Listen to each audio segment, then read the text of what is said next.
Le message est arrivé à 1h04 du matin précise. L'écran s'est allumé dans l'obscurité de mon appartement, sa lueur projetant d'étranges ombres sur le plafond. J'ai cligné des yeux face à la lumière, pensant qu'il s'agissait d'une alerte système ou d'un quelconque spam de minuit, mais non, il venait de ma mère. Ma chérie, nous devons parler de Noël. Léa a pris les rênes de l'organisation cette année. Elle a invité quelques-uns de ses collègues et, eh bien, elle pense qu'il est préférable que tu ne viennes pas. Nous espérons que tu comprends. Je me suis redressé lentement, je l'ai relu, puis encore une fois, attendant que les mots se réorganisent en quelque chose de moins absurde, de plus sensé. Une autre notification. Léa pense que ta présence pourrait créer des tensions. Elle veut que ce soit une soirée sophistiquée, et elle y a consacré beaucoup de travail. S'il te plaît, ne le prends pas personnellement. J'ai fixé l'écran jusqu'à ce que mon pouce finisse par bouger.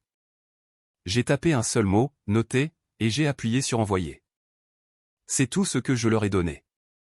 Pas de questions, pas de colère, pas de rappel, pas même un rappel de la somme à 6 chiffres que j'avais virée à leur société de prêt hypothécaire 6 mois plus tôt, vidant le compte de courtage que j'avais mis 15 ans à constituer, ou de l'immeuble locatif que j'avais vendu pour que cela se produise. Pas un mot sur les nuits où j'avais sauté des repas pour atteindre mes objectifs d'épargne, les années de meubles d'occasion et les semaines de 80 heures. Pas même un murmure sur les papiers qu'ils avaient signés, si désespérés qu'ils n'avaient même pas lu les petits caractères. Ils ne m'avaient pas simplement désinvité de Noël. Ils avaient confirmé ce que je n'avais pas voulu admettre en payant leurs dettes, que l'amour dans notre famille avait une hiérarchie, et que je me situais quelque part en dessous des apparences et de la commodité. Je n'ai pas pleuré. Je ne me suis pas mis en colère. J'ai posé mon téléphone sur la table de chevet et j'ai éteint la lampe. Et dans le calme de ce petit matin, j'ai réalisé autre chose. Je n'étais plus blessé. J'en avais fini. J'ai fermé les yeux et j'ai mieux dormi que je ne l'avais fait depuis des semaines. Le matin, j'avais déjà appelé mon avocate. Tout a commencé avec des prêts étudiants et des dîners surgelés. Mon premier emploi dans la technologie payait juste assez pour couvrir le loyer et les pâtes instantanées. Mais j'ai gardé la tête baissée et j'ai travaillé. Tandis que d'autres au bureau couraient après les promotions avec des sacs de créateurs et des brunchs de réseautage, j'apprenais par moi-même les frameworks back-end le week-end. Je renonçais aux vacances, je portais les 3 mêmes manteaux de friperie chaque hiver. Je ne me suis jamais plainte. À 26 ans, j'avais mon fonds d'urgence. À 30 ans, j'avais assez économisé pour acheter un petit duplex locatif à 1 heure de Lyon. Rien de glamour, juste solide, silencieux comme moi. Pendant ce temps, Léa flottait d'un projet passion à l'autre. Elle a abandonné ses études de droit à mi-parcours, a prétendu vouloir lancer une marque de bien-être, et a accumulé des dizaines de milliers d'euros sur les cartes de crédit de nos parents pour des réunions d'investisseurs à Bordeaux et à Saint-Tropez. Quand elle rentrait à la maison, elle ne rapportait rien d'autre que des bougies parfumées et des histoires vagues sur des partenariats potentiels. À chaque fois. Nos parents nettoyaient derrière elle. Ou plutôt, ils m'appelaient. Peux-tu aider à couvrir le minimum de ce mois-ci? Elle dit qu'elle a juste besoin d'un peu plus de temps. Léa essaie si fort. Elle a juste besoin de soutien. J'envoyais ce que je pouvais, parfois plus. J'ai vu leurs paiements hypothécaires s'interrompre pendant que Léa louait un nouveau VUS avec des jantes personnalisées. J'ai vu ma mère pleurer à propos des impôts fonciers pendant que Léa publiait des photos de brunch au bord de la piscine sur Instagram. Pourtant, je ne disais rien parce que je les aimais. Parce que je pensais qu'être utile était la même chose qu'être apprécié. Je me disais que la maison les stabiliserait, que la rembourser arrêterait l'hémorragie. J'ai vendu le duplex, encaissé la ponction fiscale, et transféré jusqu'au dernier euro que j'avais une somme à 6 chiffres au total à leurs prêteurs. Ils m'ont qualifié de bénédiction. Ils ont promis de me rembourser. Ils ont dit que Léa avait enfin compris les dégâts qu'elle avait causés. Je voulais les croire. Vraiment. Mais 6 mois plus tard, la seule chose que j'ai reçue fut un message me désinvitant à dîner. Et c'est là que je me suis souvenu de la seule chose qu'ils avaient oubliée. Je ne leur avais pas seulement donné de l'argent. Je leur avais fait signer un contrat. Je me souviens encore de l'expression sur leur visage le jour où je leur ai tendu les papiers. Les yeux de maman étaient gonflés de larmes. Papa n'arrêtait pas de se frotter la nuque comme si admettre la gravité de la situation lui faisait mal. Léa n'était pas là. Elle était à Ibiza, soi-disant pour du réseautage. Il ne lui avait même pas dit à quel point la maison était proche de la saisie immobilière. Ou peut-être qu'il l'avait fait. Peut-être qu'elle s'en fichait tout simplement. Ils m'avaient appelé leur dernier espoir. Je leur ai dit que j'aiderais, mais pas sans condition. Pour une fois, je n'allais pas jeter une bouée de sauvetage financière sans y attacher de limite. Mon avocate, Maître Martin, avait rédigé un accord clair et contraignant. Ils auraient 6 mois pour soit rembourser le prêt dans son intégralité, soit commencer à payer un loyer mensuel au prix du marché. Si ni l'un ni l'autre ne se produisait, la maison me serait officiellement transférée, et je pourrais en faire ce que je voudrais. Ils ont signé sans lire au-delà de la première page.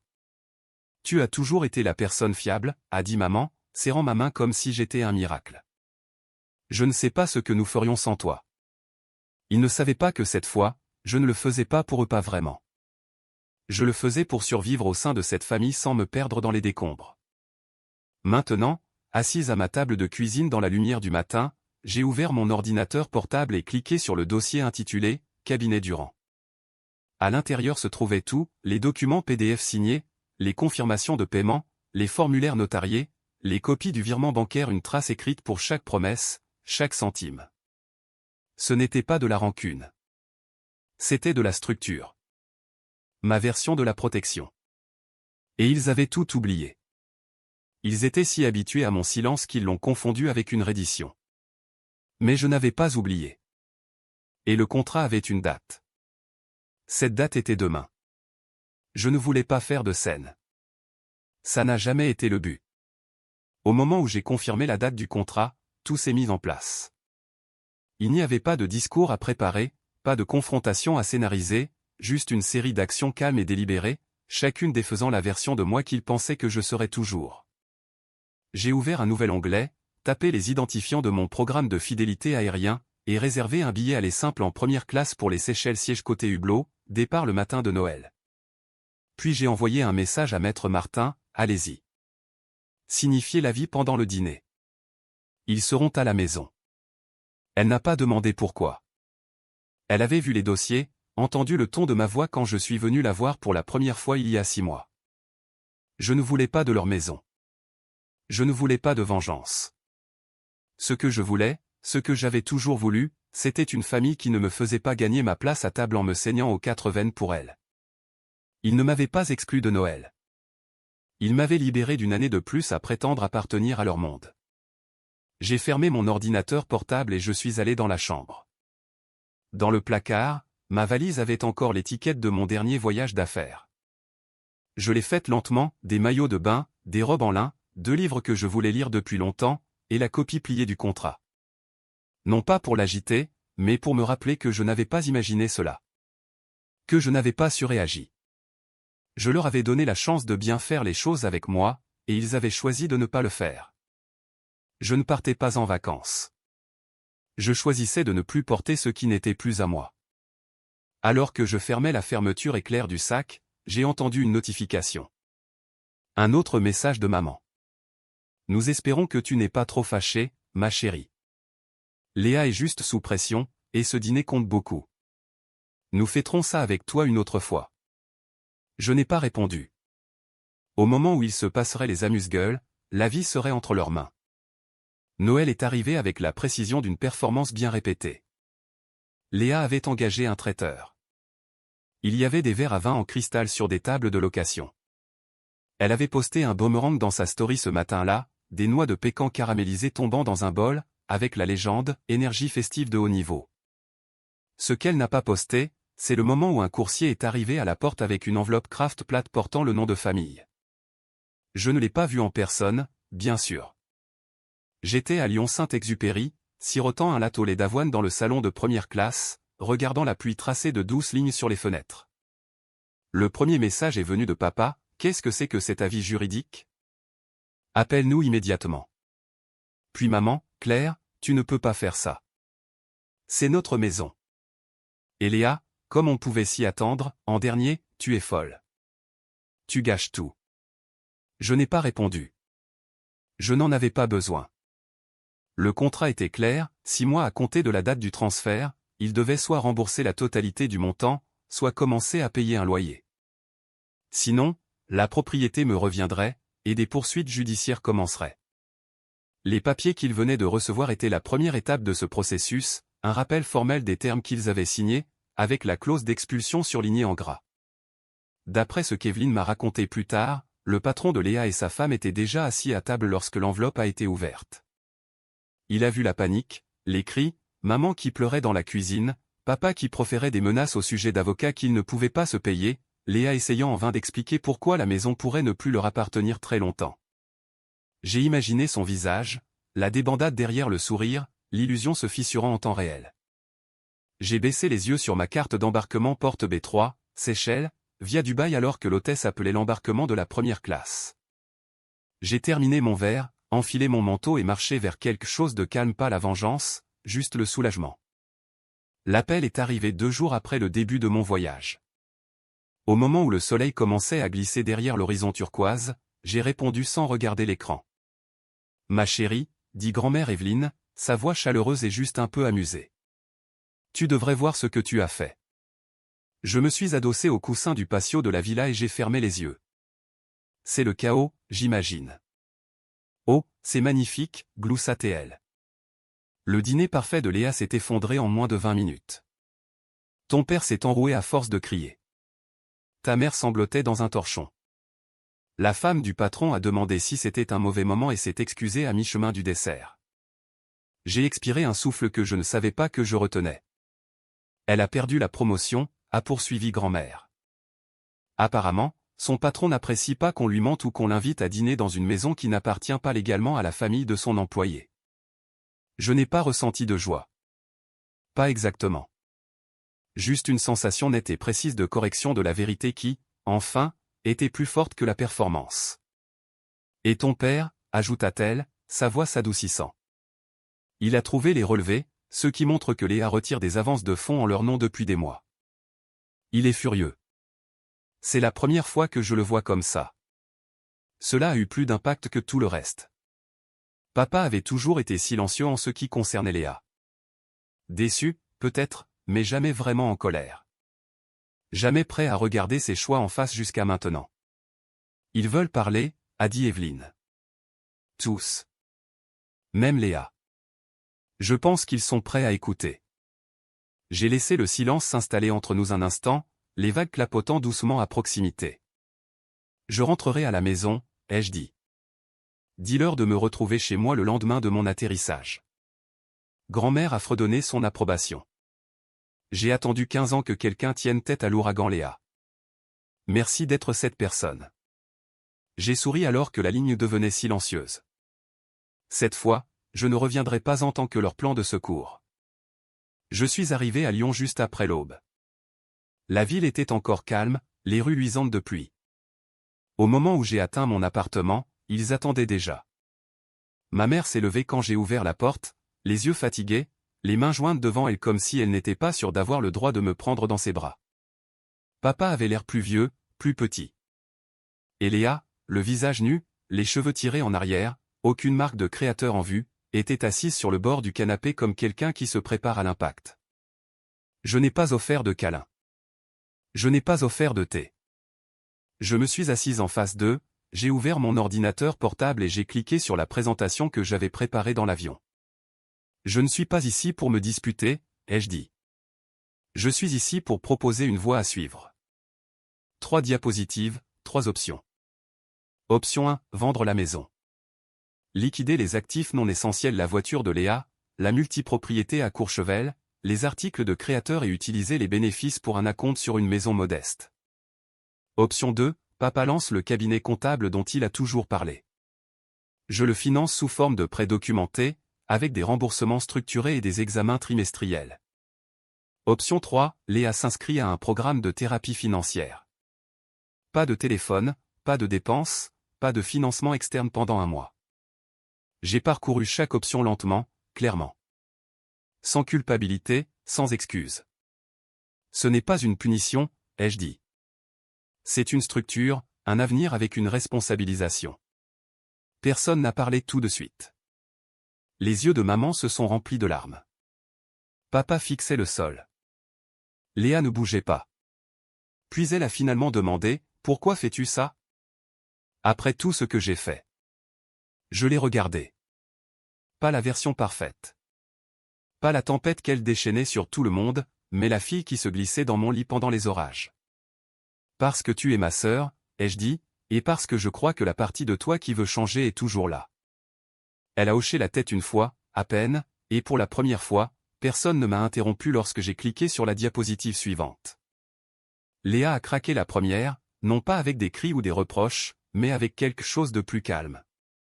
Sa voix s'est brisée alors qu'elle disait « Je ne veux plus être cette personne ». Ses yeux sont restés fixés sur le tapis, ses épaules voûtées comme si elle essayait de disparaître dans le sol. J'ai attendu. Maman s'est tournée vers moi ensuite. Nous ne savions pas quoi faire, a-t-elle dit. Nous avions peur. Chaque fois que nous essayions de lui parler, elle explosait, et nous avons laissé faire parce que nous avions peur de la perdre. Papa s'est raclé la gorge. Nous pensions protéger la famille en maintenant la paix, mais ce n'était pas le cas. Nous la soutenions dans ses mauvais choix et nous te laissions tomber. Je n'ai pas répondu tout de suite. Il y avait 100 choses que j'aurais pu dire, une décennie de silence que j'aurais pu faire éclater au grand jour, mais à la place, j'ai ouvert le dossier sur la table, le contrat original. Je ne reviens pas là-dessus, ai-je dit. Vous l'avez signé parce que vous aviez besoin d'aide. Et j'ai honoré cela. Ce que vous ferez ensuite est votre choix, mais cette fois, je ne nettoierai pas les dégâts sans limite. Papa a hoché la tête lentement. Nous comprenons. Maman a tendu la main, ses doigts tremblants en touchant le bord du papier. Pouvons-nous encore arranger ça? Vous pouvez commencer, ai-je dit. Réparer, c'est votre travail maintenant, pas le mien. Léa a levé les yeux. Je suivrai le traitement, a-t-elle murmuré. Si tu m'aides à y entrer, j'irai. Je le ferai, ai-je dit. Mais pas parce que je te le dois. Parce que je veux que la version de toi qui était sincère quand elle a dit qu'elle voulait changer ait une chance. Elle a cligné des yeux, une larme glissant sur sa joue. Cela n'a rien réparé, mais cela a fait craquer quelque chose. Papa a hoché la tête. Nous suivrons les termes. C'était la première fois qu'il disait cela sans broncher, et je les ai crus juste assez pour laisser le moment être réel. Nous nous sommes revus la semaine suivante, cette fois dans le bureau d'un notaire en ville. Pas de table de cuisine, pas de mains tremblantes et de vagues promesses, juste des documents, des dates, et des signatures. J'avais réécrit les termes avec l'aide de Maître Martin, des attentes claires, des échéanciers et des conséquences non par rancune, mais par nécessité. La confiance, après tout, avait un coût. Et cette fois, elle venait avec de la paperasse. Léa a signé la première. Sa main tremblait légèrement, mais elle n'a pas hésité. Elle a été admise au centre de thérapie financière le soir même. Pas de téléphone, pas de carte de crédit, pas de réalité soignée, juste la vérité, des budgets, des séances de groupe, et le miroir qu'elle avait évité pendant des années. Papa a signé ensuite. En échange de mon prêt de démarrage, il avait élaboré un plan pour enfin ouvrir le cabinet comptable dont il avait toujours parlé mais qu'il n'avait jamais osé lancer. Il avait déjà une petite liste de clients grâce à quelques personnes que je lui avais recommandées de mes propres cercles. Il avait l'air à la fois terrifié et vivant. Maman n'a pas beaucoup parlé, mais elle m'a montré une liste d'articles de créateurs qu'elle avait déjà vendus et d'antiquités dont elle avait accepté de se séparer, un tableur complet classé par valeur et par acheteur. Ce n'était pas seulement de l'argent. C'était sa façon de dire « je suis dedans, moi aussi ». Grand-mère Evelyne est restée à mes côtés pendant tout ce temps. Quand est venu le moment de la signature d'un témoin, elle s'est avancée sans qu'on le lui demande. Il était temps que quelqu'un gère cette famille comme une entreprise, a-t-elle marmonné, son stylo pressé sur le papier. Il n'y a pas eu d'accolade après, pas d'excuses dramatiques ou de musique grandiloquente, mais personne n'est parti, personne n'a déchiré le papier, et personne n'a demandé quoi que ce soit de différent. En quittant le bureau, je portais les copies signées dans mon sac, non pas comme une arme, mais comme une armure que j'aurais dû avoir il y a des années. Pour la première fois, tout ce qui comptait entre nous n'était pas enfoui sous la culpabilité ou l'obligation. C'était énoncé clairement, et il l'avait choisi malgré tout. La neige a commencé juste après le coucher du soleil, pas abondante, juste assez pour recouvrir les toits et brouiller les contours des lampadaires à l'extérieur de ma fenêtre. Je suis resté là longtemps, à la regarder s'accumuler en douces couches sur la ville. Tout semblait plus calme sous la neige, même les souvenirs. Mon téléphone a vibré derrière moi sur le comptoir de la cuisine. Je ne me suis pas précipité pour le regarder. Je n'ai pas sursauté. C'était Evelyne. Tu n'as rien détruit. Tu as réinitialisé l'histoire. J'ai lu le message 2 fois, puis une fois de plus, juste pour le sentir s'installer en moi. Pendant si longtemps, j'ai pensé que mes seules options étaient le silence ou l'explosion, que je devais soit avaler le dysfonctionnement, soit tout brûler pour prouver que je comptais. Mais je n'avais choisi ni l'un ni l'autre. J'avais écrit des termes, maintenu une ligne, et j'étais parti sans claquer la porte, et d'une manière ou d'une autre, ils avaient marché vers moi. Je me suis retourné vers la fenêtre. Une silhouette indistincte de mon reflet me regardait, plus âgée qu'avant, un peu plus affûtée autour des yeux, mais stable, présente. Léa était au centre de traitement depuis 10 jours. Elle m'avait envoyé une lettre manuscrite, tremblante par endroits, honnête d'une manière que je n'avais pas anticipée. Elle n'avait pas demandé pardon. Elle avait demandé de l'espace pour continuer à essayer. C'était la chose la plus adulte qu'elle ait jamais écrite. Papa m'avait envoyé par courriel une ébauche de son site web professionnel ce matin-là. Rien de tape à accent grave-l'œil, juste des services de base, un formulaire de contact et des tarifs. Il m'avait même demandé mon avis. Et maman, elle m'avait transféré un reçu d'Emmaüs, 8 sacs de vêtements, 4 meubles, un sac à main de créateur qu'elle disait ne même pas se souvenir d'avoir acheté. Ils essayaient. Et pour la première fois, je ne me saignais pas aux 4 veines pour que cela se produise. J'ai fermé les rideaux. La neige continuait de tomber. Dans mon salon, un unique dossier reposait sur l'étagère à côté de mon tourne-disque. À l'intérieur, le contrat original, le nouvel accord et une copie du formulaire d'admission de Léa à la clinique.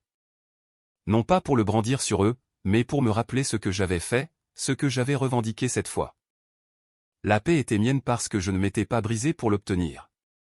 Je l'avais construite brique par brique, ligne par ligne, limite par limite.